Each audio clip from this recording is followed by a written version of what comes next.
Hello, this is Brian's Game Night. Um, Welcome, and today it's kind of sad.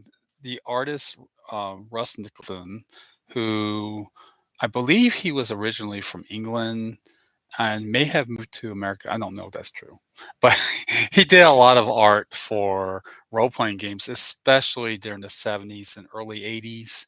Um, he is known to me. I mean, I know of his other works, but he's known to me and through my childhood as the guy who did most of the art for the Fiend Folio. I do have the hardback somewhere, but I just couldn't find it.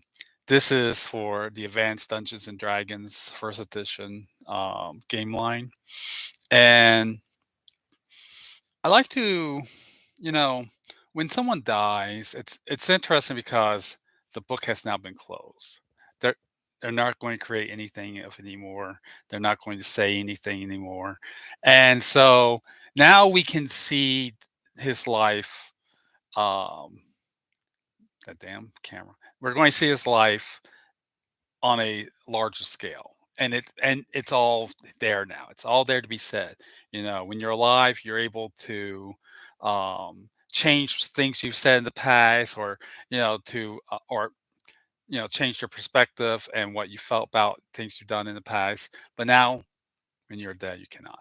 So now is the time to reflect on what his art meant to me. Now, I grew up. Um, well, I came of age during the 70s and 80s, and it is very interesting when this book came around, because when this book came around, this is before, I think, yes, this is before Monster Manual 2. And so we were hungry for a lot more monsters, and we get this little gem. Now, I had a mixed bag of reactions to this book when it first came out. I thought, while the art was really good, I wonder, is this really appropriate? But I didn't really realize. I mean, I knew it was from England and that it was from Monsters from the Fiend Factory um, articles in, I believe it was White Dwarf. But you just don't really get the true feel of this book until you reflect upon it later on. Um, when I was growing up in the 80s, I was a very lonely child, uh, for a whole lot of reasons. You know, where we live, kind of way out in there. I was a fat child, yada, yada, so on and so on. So, um, when a book like this comes around, it fills you with wonderment, right? It lets you forget about whatever life is, even today as an adult, where I don't have these issues anymore. You want to escape, right? So, and this book really had a lot of escapism, and I believe it's the first. No, it's not. This is.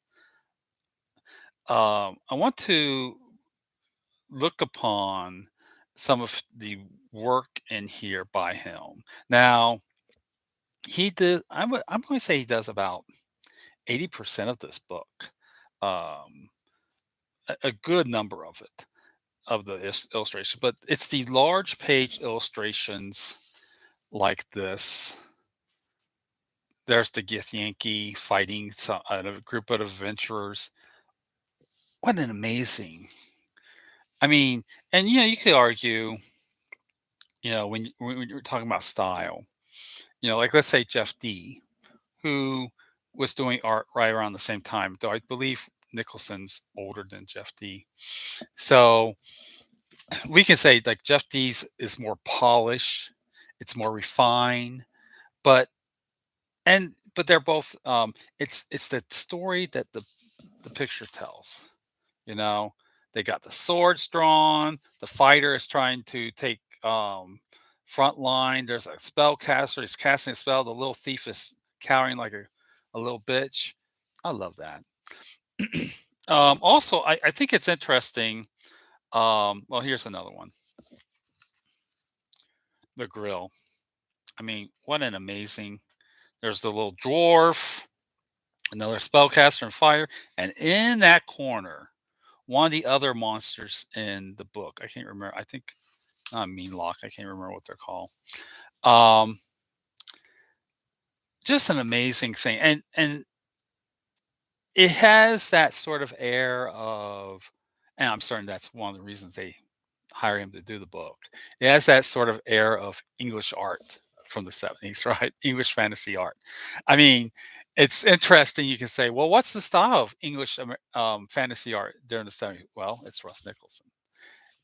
One is the other. And I looked for his age online. Maybe somebody put it in below, whoever watches these things. I couldn't find out how old he was. He was probably in his 70s, I would think. Um, I believe he was doing this work maybe in his well, yeah, maybe in his 20s. I don't know. Um, Maybe he was in his 80s. I don't know. But anyway, again, this is just a little snippet. Um, Thank you, Mr. Nicholson, for um, taking my dreary life and making me happy for just a little moment. Hopefully, I will have more videos out soon. I don't have any subscribers. Please subscribe. I went from like, I don't know, I had like 40 in the other channel. I was happy with just that, but I don't have any now. Again, dead at whatever age, and thank you for the warm memories.